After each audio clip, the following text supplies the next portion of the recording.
Hello and welcome to The Times. Joining me again this week is Nicholas Graham, editor-at-large of the Loudoun Times-Mirror. So Nicholas, again, we're back on everybody's favorite subject of the week, or at least our favorite subject of the week, the budget. Public input sessions were this week. The general public came in swarms to talk about the budget and the impacts, and those are pro and cons, and the battle lines are drawn between those who want a tax rate paying for everything fully funded and those who don't want to see their taxes go up. The elephant in the room, as the Loudoun Times-Mirror clearly stated in this week's opinion piece, the editorial piece, the school budget is the elephant in the room. Right. What is it about the school budget that deserves a closer look? Well, let me put it this way. If your wife or husband or spouse came to you and said, here's our house budget, and you took a look at it, and it said 70% is being spent on this one single item, and then everything else in the house is being spent on 30%, you would look at it and say, things got to change. A lot of people think the same way about our county budget and how much the school funding takes up in that budget. Right now we have a $1.51 billion budget that the county administrator has laid out. $955 million of that goes towards schools funding of some kind. About $772 million is for actual operating expenses. Then we have $25 million on capital improvements and then $121 million on debt service. So taken all together, what that essentially does is it forces the other 30 or 33 programs that are run by the county government to fit increasingly into an ever smaller slice of the pie, and that's unfair. And I would suggest that most people in the county are getting that 30% of their services and paying for the other 70%. I mean, people aren't, there are a million kids out around here or whatever it is that are in the school. Million's a rough number for me. And the schools are obviously vitally critical to the county and to the lifestyle and why people move out here. Sure. But I don't think enough people really do realize that it takes up fully 70% of the yearly budget. And more importantly to that, if you look at the tax rate, how much of our taxes go towards the school budget? On the $1.245 that is the current rate, 98 cents of those taxes go towards schools. I mean, it's an enormous amount of money. So what is needed, I think, is probably something that looks like an austerity budget. Prince William is doing this. Fairfax is doing this. Both of them equally have a lot of pressure on their school system and their tax base. But what is needed are some ideas and solutions. And there seems to be a lack of resolve and fiscal innovation on behalf of the school board and the school administration to really come up with areas that can be cut. We're taking a really good look at that with the Loudoun Times-Mirror, and I think we've got a lot of really good ideas, one of which is zero-based budgeting. Another one is I think we need a blue ribbon panel to take a look at this. That's nonpartisan, that can come up with good ideas. Panel. But they work. They do. And the other thing we can do is we can just have some user fee increases and administrative cuts and really take a look at how much non-teaching positions are in the county school system, because right now it's a lot. Right, and I think that's the interesting point. The majority of this budget is not about teachers. Right. It's not about directly educating our children. To be certain, out of the $772 million, $476 million goes just towards personnel costs and salaries. So you take the other stuff, and you've got some administrative costs and expenses, and then you've got stuff for pencils, blackboards, and textboards, and white boards. teachers. Oh no, that's another controversy altogether from a few years ago. Yep, that's right. Do you see the board, anyone at the board, and the board in general, reining in the school board and the school board budget, which, as has been noted other places, has actually been asked to be increased 5% in these bad fiscal times? Do you see the will of the board to rein in the school board? I don't think they have a choice, to be honest with you. I think something that has to be done is, for example, if they're going to increase salaries for teachers by 1%, why not for other county employees? Why is there that difference, that unfair balance between giving a raise to teachers, even though it's just 1%, and not doing the same for other county employees? That's one thing. Another thing is, again, taking a look at what has to be done in terms of, yes, a 5% increase when other localities and jurisdictions are looking at a freeze or a reduction in spending. So we need an austerity budget, and we have to have the resolve and the will to do so. And like I said, I don't think they have a choice. Do you see any chance of it not being $1.40 when I do? You do? There is hope. Excellent. Yes, but there's always some really hard decisions and a lot of good discussion. But people need to bring solutions to the table. I know I've said this before, but solution-driven politics is the right way to approach the budget here and politics in general. Well, thank you for joining us, Nicholas. Please stick with us. Supervisor Lori Waters from Broad Run will be joining us for a discussion on the budget and other matters. This has been The Times with David D'Onofrio at thenewloudontimes.com.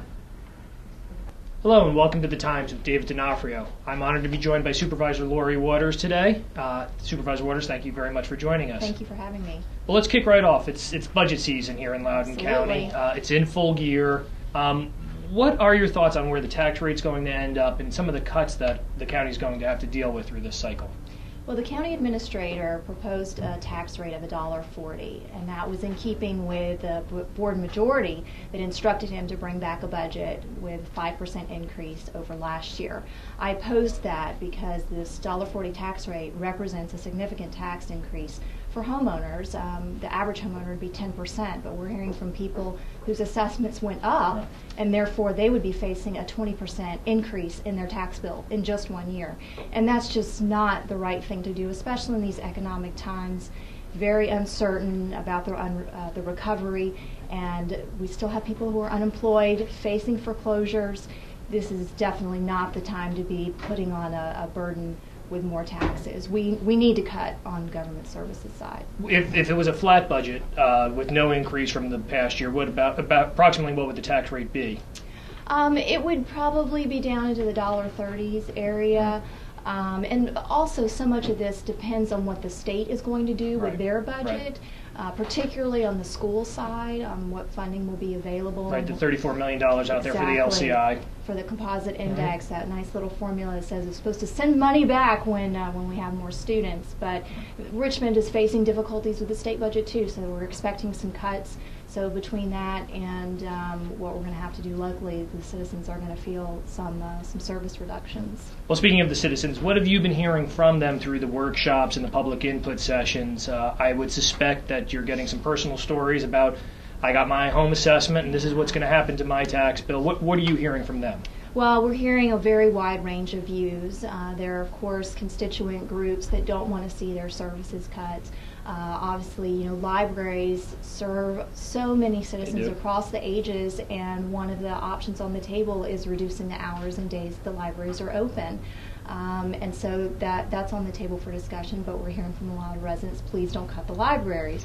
But on the other hand, we're hearing from residents, I got a story from one woman who's a flight attendant, and she said that while her tax bill would only go up about $300 and something in a year, that's a lot because she has not gotten a pay raise in years, and she's had other expenses increase, and that would be a huge burden on her. And so you get those individual stories, people facing flat incomes or even decline in incomes, and we don't have a way to say, well, you get to pay $1.30 or you get to pay $1.20.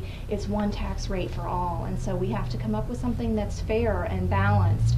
Unfortunately, the tendency seems to be on increasing taxes rather than looking at ways to be more efficient in our government delivery. Well, you've talked about, I've heard you say in other places that now is the time, actually it's an opportunity to look at everything that's on the table. You have a number of proposals out there to consolidate various functions of the government, even to go so far as staggered terms for the Board of Supervisors.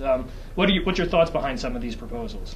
Well, I believe that we do have this opportunity in this slower time that we can look at all of the ways we do business. And the staggered terms item is, let's start with the Board of Supervisors. How do we make ourselves more efficient in our own operations? Should we keep 9 supervisors? Actually, the average in Virginia on the board is 5 to 7, not 9. And so should we reduce the number? Should we have districts or more at-large members? And should we stagger our terms? Because this is really supposed to be a part-time position with citizen involvement. We're not supposed to be the county administrator managing the day-to-day operations, and unfortunately we've got into a lot of micromanaging, which takes up a lot of staff time, which really bogs things down and slows down decision making. And so we have opportunities to be more efficient with our own time and own service. Now, just on that point, there are other ways of governing in different counties across Virginia, but this is the one that Loudoun County has chosen for decades upon decades, and so you're looking to kind of rework it, rethink it, and try to bring it back to some semblance of sanity, I suspect. Right. I mean, this position has really transformed into more of a full-time position, but really it's intended to be a citizen legislator position. And so how do we get back to that? But really my focus is being more efficient in all of our operations, and we can lead by example. If we're not willing to make any changes in how we operate, how do we expect county staff to follow such a direction or request for them to be more efficient? So I think part of it is also lead by example. Thank you for joining us for The Times. Join us next week when Sandy Sullivan of the Loudoun Education Association and Greg Stone, longtime budget antagonist, sit down with me and we discuss the budget, what should and shouldn't be in there, and how do we move forward in fiscal year 2011. Thank you for joining us for The Times at thenewloudountimes.com.